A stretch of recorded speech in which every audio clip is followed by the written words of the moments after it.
Hello, my name is Jamie White, and on today's Supplier Diversity educational series, we will be discussing why is supplier diversity important.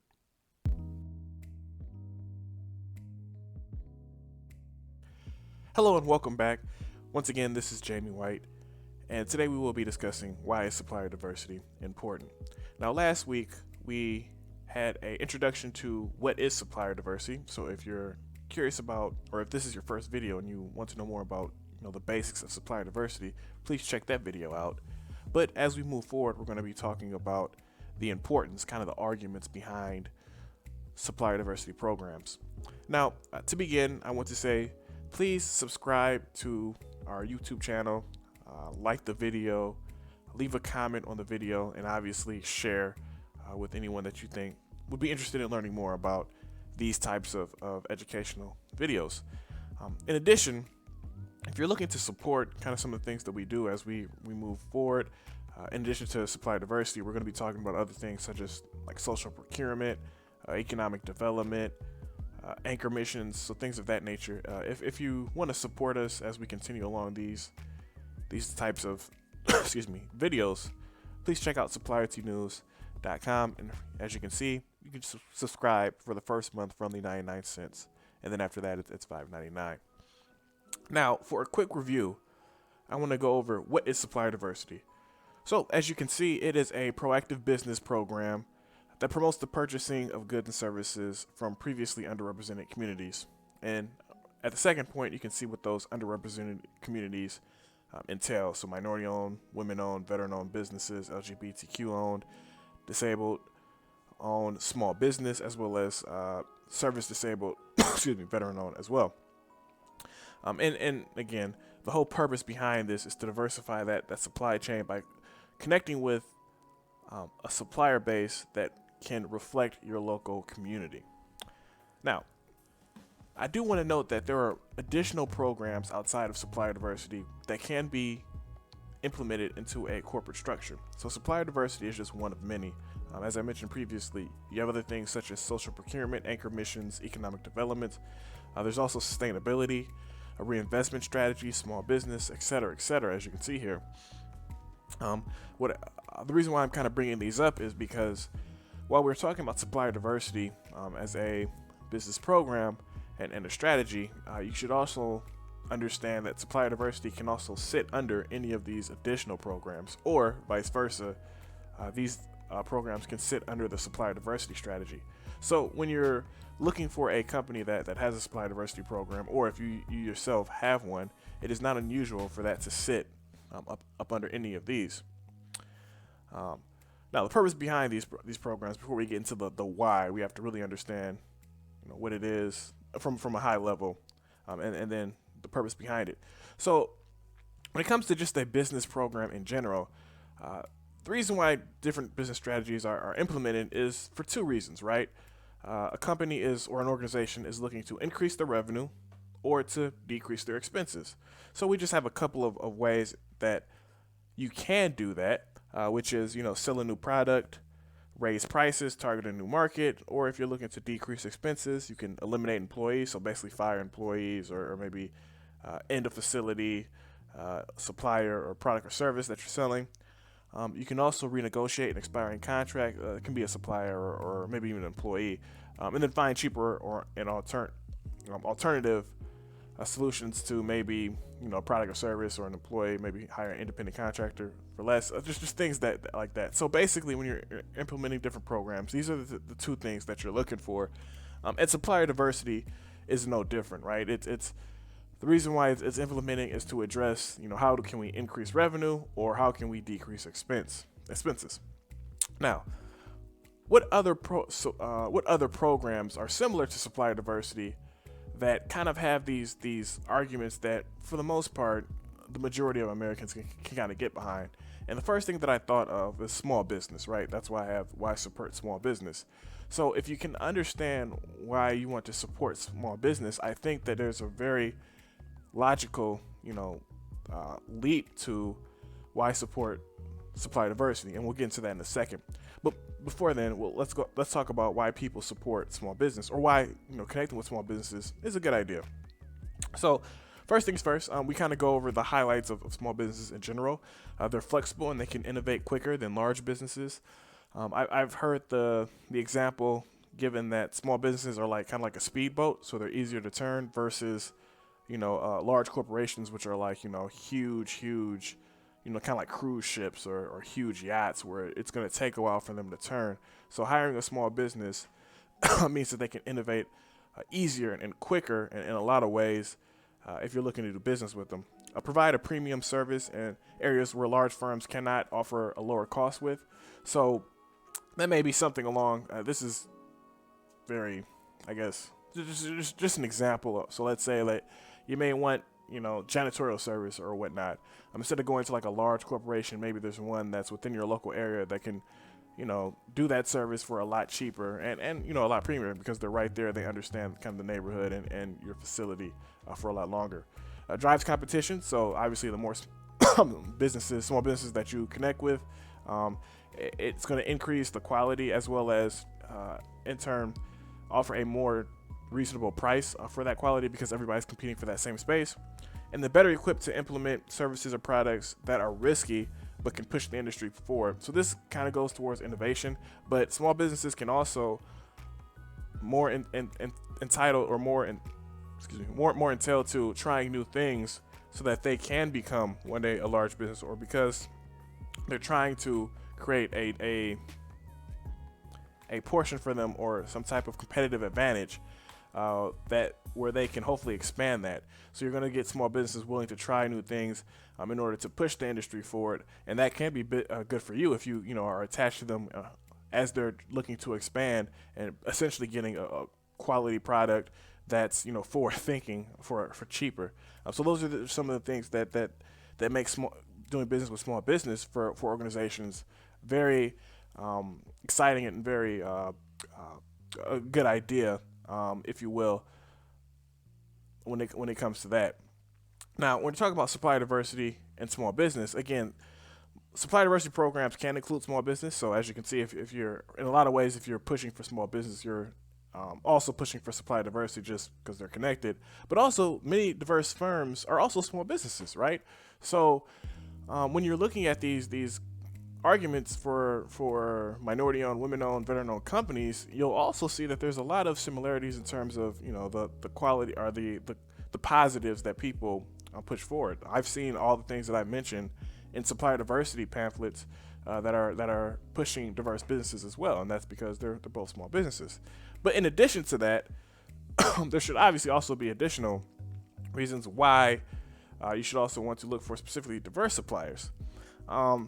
So as you can see, under the current, the main piece when it comes to this is the difference between diverse suppliers and small businesses. And again, we're going to get into specifically why diverse suppliers, but we're looking at small businesses. Under the current structure, small businesses are heading for a revenue decrease on average if the current population trend continues, and that's really the big overlying factor that we really have to consider when we're talking about why diverse businesses. If the current trend continues, 30 years from now, the small businesses that we see today in terms of annual revenue, in terms of employees, in terms of what they're doing, is going to look a lot different, and then that's not good for specifically America and where we're headed.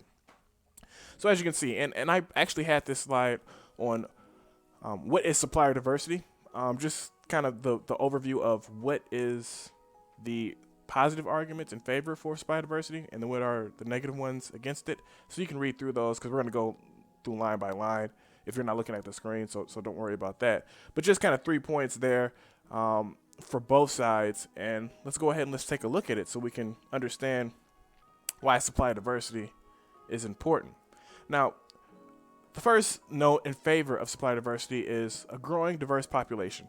So as you can see, and if you're not looking at the screen, I'll go ahead and read it. According to a 2018 Brookings study, minorities will be the majority by 2045 in the United States.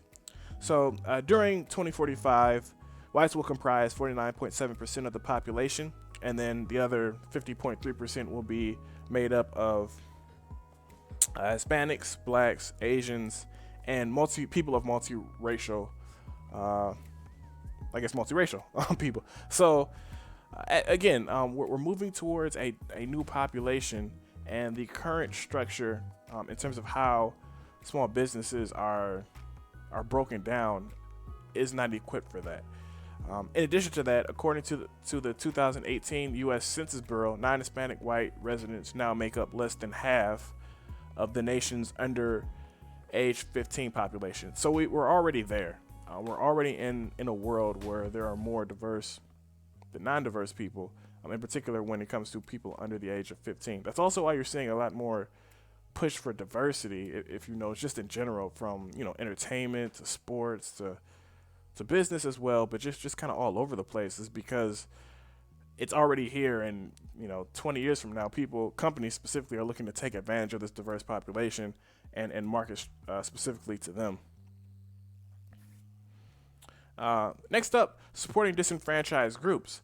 Now, I'm not going to get too in depth with this, because I mean this in itself could be a two-hour discussion, and you probably still wouldn't have everything properly defined.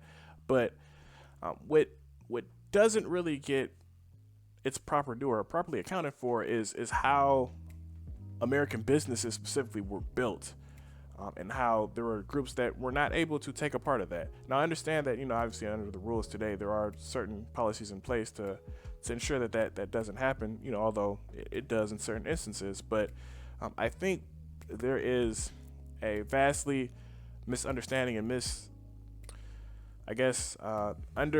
underappreciation for how businesses were built and how certain groups were left behind that even to this day they're suffering from. So, supporting disenfranchised group.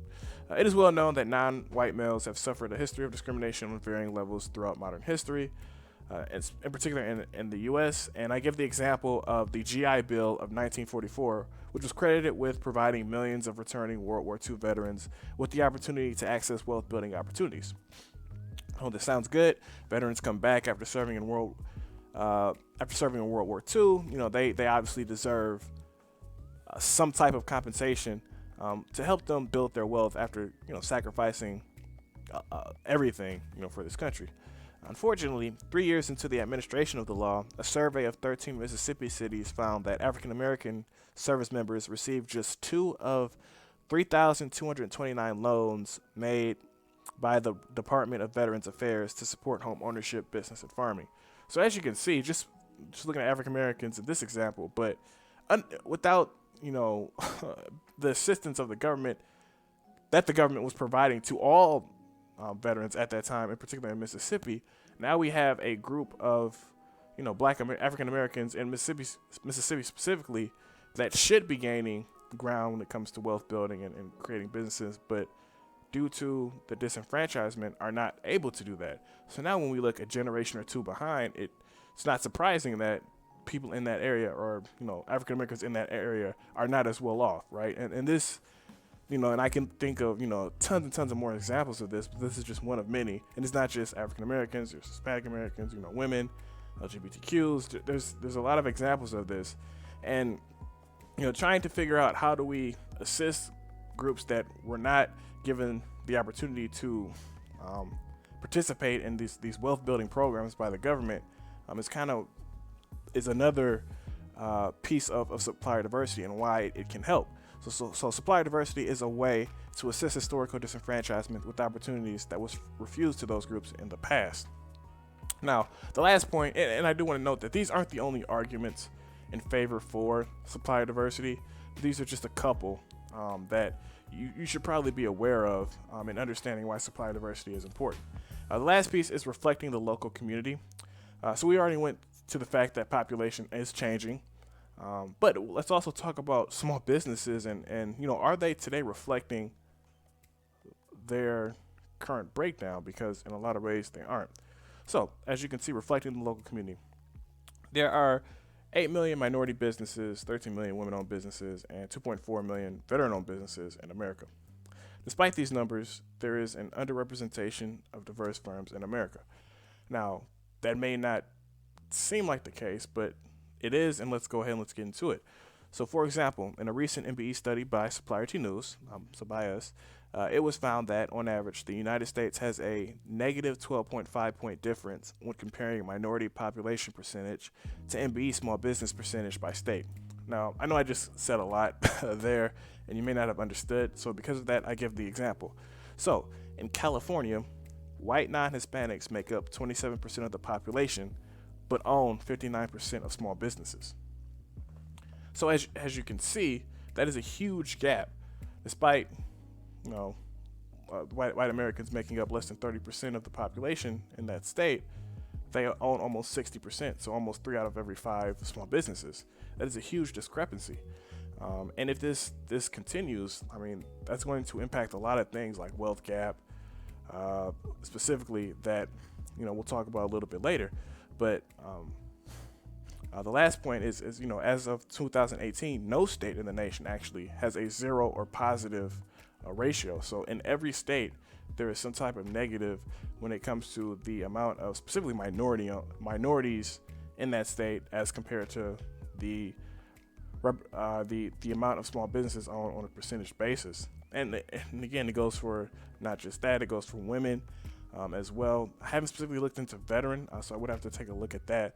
But for those two, minority owned and women owned for sure, there is an absence of that. So supplier diversity is once again here to help assist in that.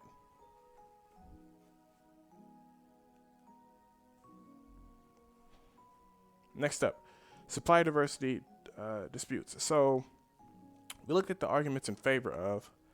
Let's go ahead and let's take a look at the arguments against, right? So we had those 3 points that we talked about earlier. So let's kind of break them down and discuss what they are and, are they true or not? So the first piece is supply diversity is a quota. Now that is just completely and utterly wrong. There are no mandates that a company must purchase from a percentage of small and diverse firms when it comes to supply diversity programs. Like other business strategy goals are set, measured, and reassessed as organizations grow. So again, this is a business program with goals in a lot of instances that can be measured.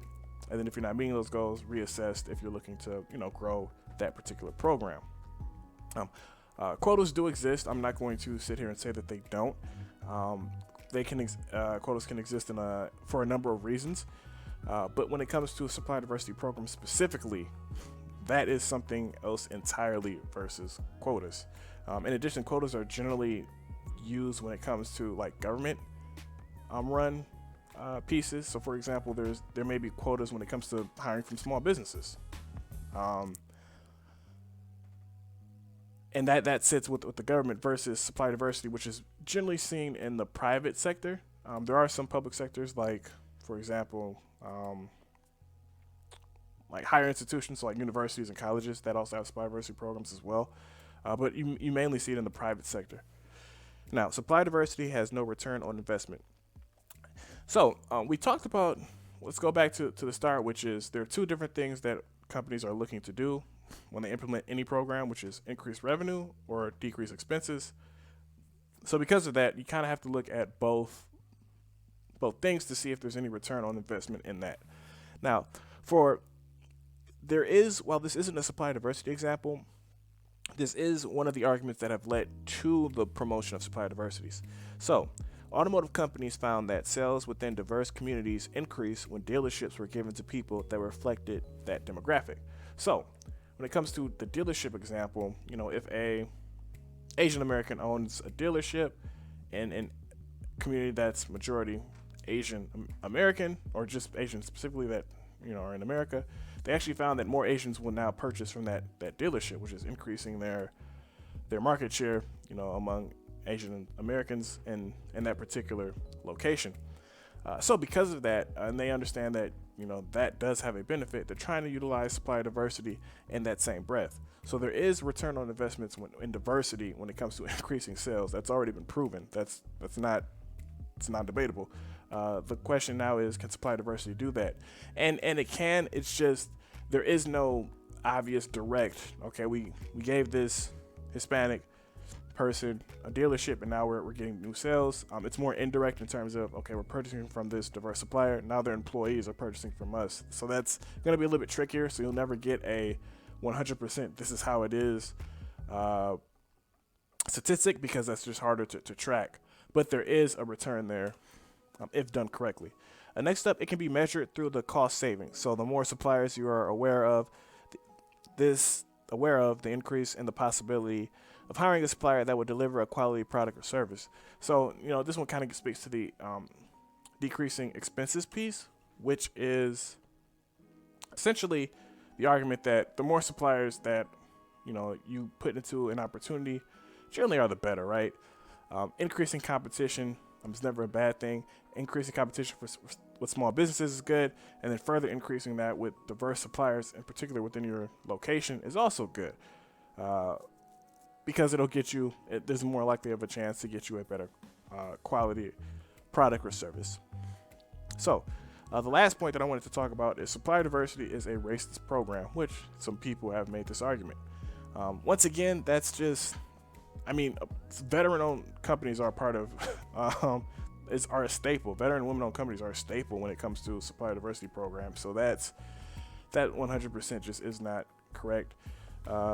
As stated here, supplier diversity includes, women, veterans, members of the LGBTQ community, and disabled persons. Supplier diversity makes it a point to purchase from a diverse group of individuals to better reflect the community that a company is currently located in or servicing. So that's really what it's about, is reflecting the community, right? If the core argument, or one of the core arguments of supply diversity is, hey, if you're located in a city which is, 50% African American, and you're only purchasing from, and your supply base is made up of 3% African Americans, that's not right. You should probably be utilizing your community a little bit better, or a lot better actually. So let's look for ways to tap the untapped potential of that community.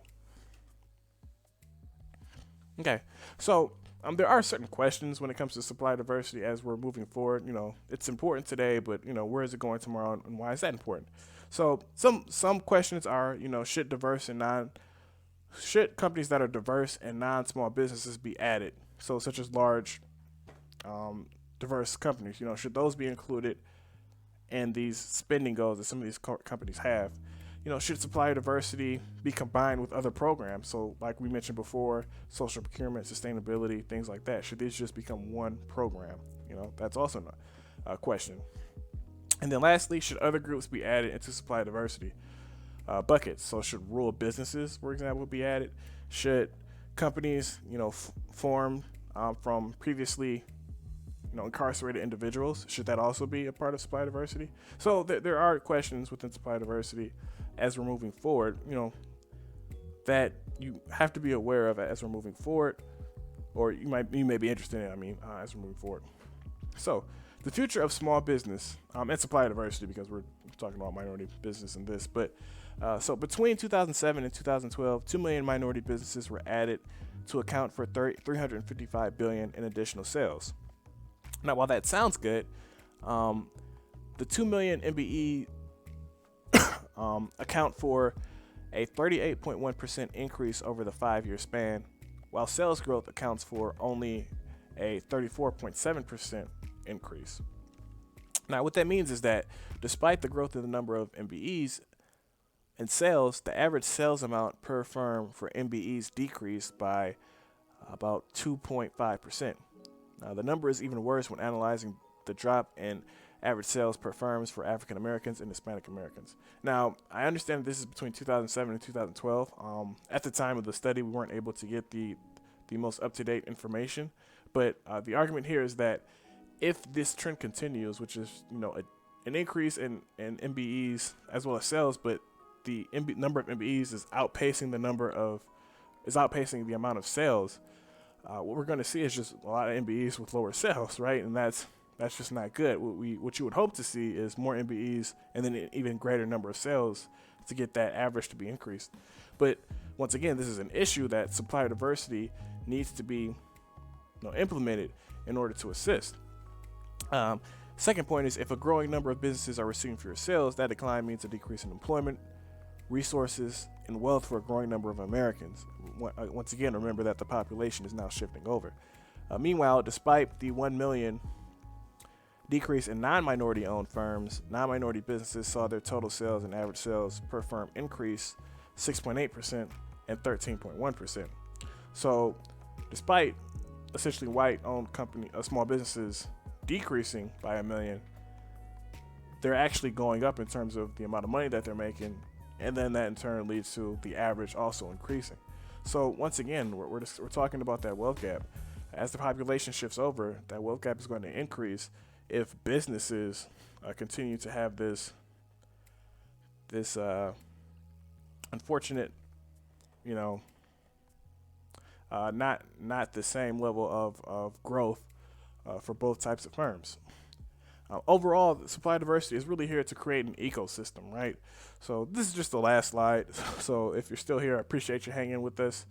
A lot of information that we're trying to deliver, at one time, and we really appreciate you being here. But essentially, supply diversity is trying to create an ecosystem. So 5 points, but it's more so of a cyclical idea here, which is improve corporate branding and standing locally, right? So that's why people implement supplier diversity, right? They want to improve their branding and standing locally, which will, in their minds, lead to either an increase in revenue or decrease in expenses. So because of that, they purchase dollars for staying within the community, which helps the community grow, right? Purchasing from small and diverse businesses locally will help that community. A healthy local economy results in an increase in specialized businesses, that being the diverse suppliers. More specialized businesses results in an increase in skilled labor, and then an increase in skilled labor offers corporations with high prestige a widening employee as well as supplier purchasing base as well. So the more you spend within your local economy, the better that economy becomes, which leads to more skilled labor, which you can then hire from, essentially building up your own employment, supplier base, which in turn will help you as well. So that's really the cyclical idea between when it comes to supply diversity. Now, with all that being said, I really appreciate you for staying with us and listening to what we have to say. If you want to connect with us, here's some of our information. This is my email, jamie.white@suppliertynews.com. If you have not already, please subscribe to the channel, like our video, comment on the video, and then share with anyone you think may be interested in this. And then also follow us on social media, Twitter, Facebook, Medium. LinkedIn isn't up there, but we're also on LinkedIn, Supplierty News as well. So, once again, thank you so much for your time, and I hope you have a great day.